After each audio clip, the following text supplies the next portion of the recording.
Hey, welcome to the Divine Intervention Podcast. This one is going to be kind of controversial. We're going to talk about political reality versus political beliefs. A lot of people have political ties based on beliefs. And what I mean by beliefs are people should vote this way just because it's been set by the norm. And for me, I had to learn that the norm is totally wrong. I actually majored in political science in college, so there's a lot of twists and turns and all kinds of stuff going around behind the scenes. Most of the time, what is on TV that is all kinds of whatnots and all kinds of presumptions is not really the case. And it's more of just needing to read, research, and do more reading and doing a lot more research into policies.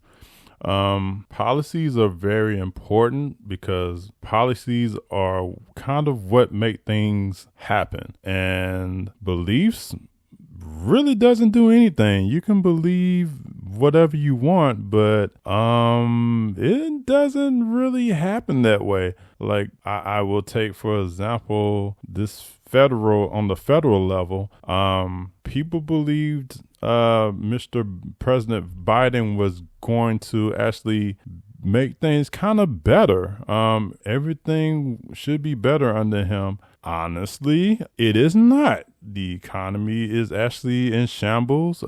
We are seeing people unable to pay for cars. We're seeing people not working, but there's plenty of companies trying to hire. Well, the economy's turned around to where jobs are getting slashed now. But beforehand, there was a lot of people refusing to work because they were getting paid out. The stock market is kind of miserable. The housing market is kind of crazy, and that's to do with the interest rates not being raised back up fast enough. I explained that more in the financial literacy episode.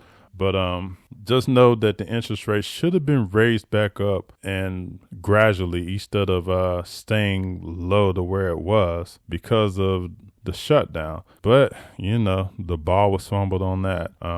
Also, just day-to-day living, like groceries are outrageous. Like people cannot afford to buy transportation. And this one hit me personally. Rent prices are ridiculous. Like rent is so high, mortgages are so high. It's crazy to just live now. Like we noticing like $100 worth of groceries can come in just like 5 bags. They just tell you how ridiculous it is. Also, well, let me not, because I'm rambling too much. The point is like I can't tell anybody how to vote. I can just give advice. And my advice would be to look at different policies and also look at your income and what you're going to gain or going to lose as far as in the federal game. And what that means in the federal game is pretty much you're worried about the 20-something% or 30-something% is your really high earner of what the government is going to take out of your personal income check. And then if you're a business owner, that's another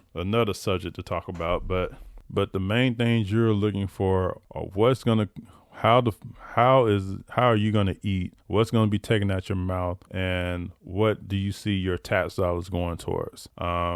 For the common person, I will say historically, the Democrats are more of the support for social services or whatnot. And that means, the typical like housing programs, some of the health related programs and some of the unemployment programs and like other programs that kind of help people who are not able to work or not working, period. So just those social programs.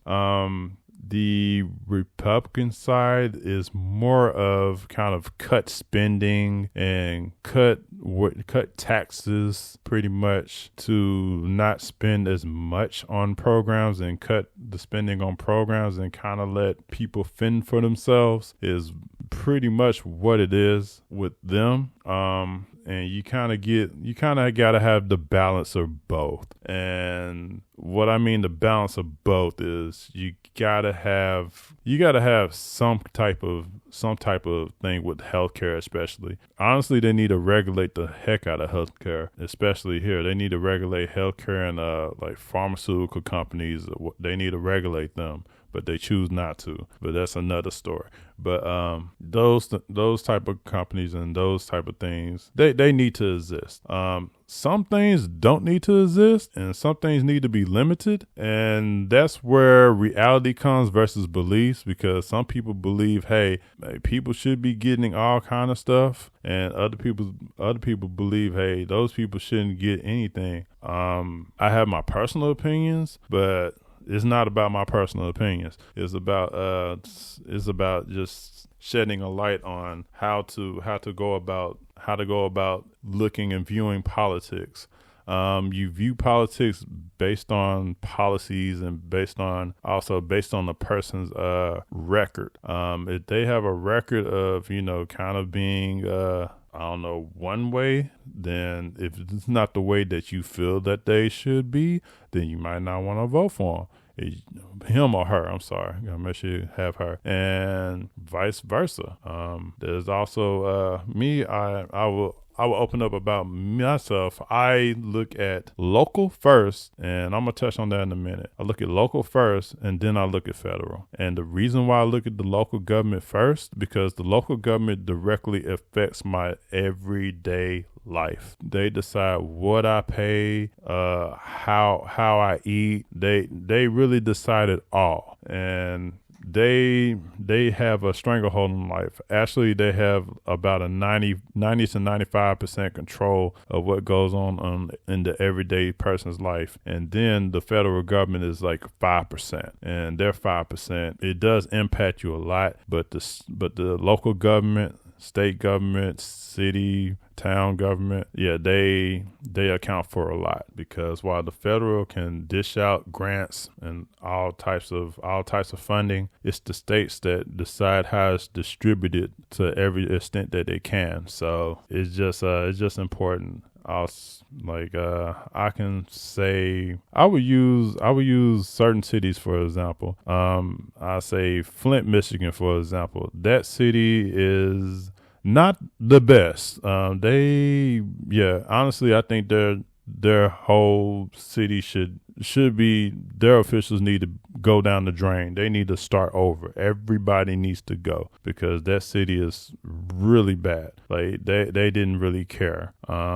They're going through it. The citizens are going through it. And honestly, like, people voted based on emotion and based on beliefs, but that city is probably the most corrupt city ever. And it took national attention to get eyes on it. And another city is going through the same thing as Jackson, Mississippi. I hate to talk about it because that's where I'm locally. It's kind of my area where I'm from. But yeah, it's kind of getting the same way. They had the same people in power for years who actually hasn't done anything for the city. And the bad thing about it is, like, they are asking for help, but they had the help before. For the main problem they have is infrastructure problems. The money was there, but they spent the money on other things, and now they want money. Me personally, I wouldn't give them any money either. If I was a state governor or anything, I wouldn't give them any money, because they are not to be trusted. Somebody else has to watch the money or even control the projects. The people who are in there, they can't control it. So, because if they control it, guess what? They had control last time. You know what happens. But my point is, like, the local government controls your well-being. You see people who can't get clean water to drink or anything like that. The federal government doesn't control that. Your state and local government does. So you need to look at their policies and look at their records and their past actions. Their actions are not good. You don't need to vote them in. So that's just that. I don't really want to get into detail because I'm not trying to persuade anybody to vote any way or the other. I don't really care. It's not my prerogative. Like I say, for me, I'm a realist. I look at stuff by the book. I look at different policies. I look at how their past record and what they have done and what they haven't done and what needs to be done and what can help. So if things can be done and I feel like that's the person that can do it or get the agenda across, then that person would have my vote. For the federal is different. I just look at certain policies. I normally go independent. And the reason why is because the independent party always has at least 3 or 4 killer, really, really good policies that somehow always get adopted by the major party who wins. And that is just to win voters over. And don't get me wrong, like, hey, voting independent does not affect who wins the election. And it's not about who wins the election. It's about what policies you get from the election. So therefore, if your policies that is very valuable get implemented, then you actually won. And that's how you use your vote to win. You don't use your vote just to vote for a person. No, it's a waste of time. Who cares about the person? Because there's not one person in the government. It's like thousands. So it's thousands of people in the government. So you voting for, I guess, this one person based on popularity, it's not going to matter because there's plenty of seats in Congress that you just don't vote for because you don't live in that state. And there's plenty of people who are appointed that you don't have no control over that makes decisions too. So you ultimately just got to make sure your policy and what will be effective in your opinion to better yourself and better the environment around you is first priority. Doesn't matter about a party or whatever. I don't care because honestly, there's some Republicans that I like, there's some Democrats I like, and there's some independents I like, and there's some Democrats I hate, and there's some Republicans I hate, and there's some independents that I really hate.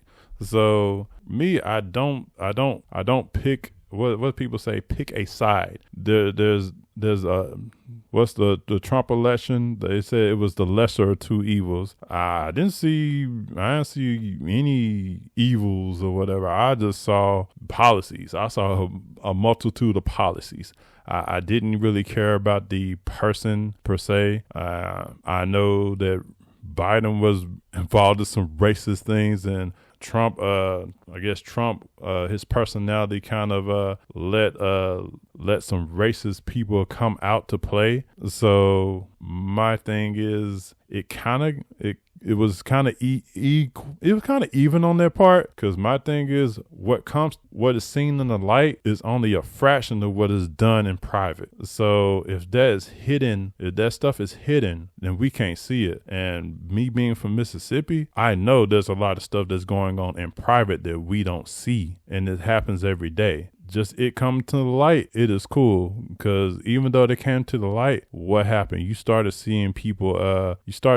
Seeing people being recognized and humiliated. You seen people started getting arrested for stuff. So, in my opinion, I'd rather see and know who it is rather than not know who they are at all. So I really just say it is a dangerous world out there, but I can't just tell people who to vote for. That's not my prerogative. Like, you vote for whoever you want to. I don't really have a choice to or position to tell people, because I always say every mind is different. People need to use their minds, and people need to think for themselves, and everybody has a different viewpoint. So I'm good with any viewpoint. It doesn't matter. I'm not gonna be mad that you voted for this person or be that. No, because hey, I feel like you had a reason, and you thought had a thought process. Me personally, like I rather listen to a person whose thought process is kind of eloquent and like, hey, yeah, I voted for this person because this policy is this, or I don't like this policy because of that. Me, I think the biggest policy for me so far is going to be the effects of the children, because children are being affected right now, and I'm a big advocate for children. The children are the future, and the future shouldn't be corrupted and blinded by all kinds of what I call nonsense. A child should be able to just be a child and just learn what a child needs to learn to grow. A child needs to be learning math, science, reading, and all that. Yeah, a child doesn't need to be learning all kinds of whatnots. And it is just sad that this agenda is being pushed towards the children. So, and it's all political, and it's all driven by our politics. So me personally, this next go around, like, I'm be looking for stuff like that. I really don't want it to be. Affecting my kid in the future. Like, I really want this stuff to be solved and just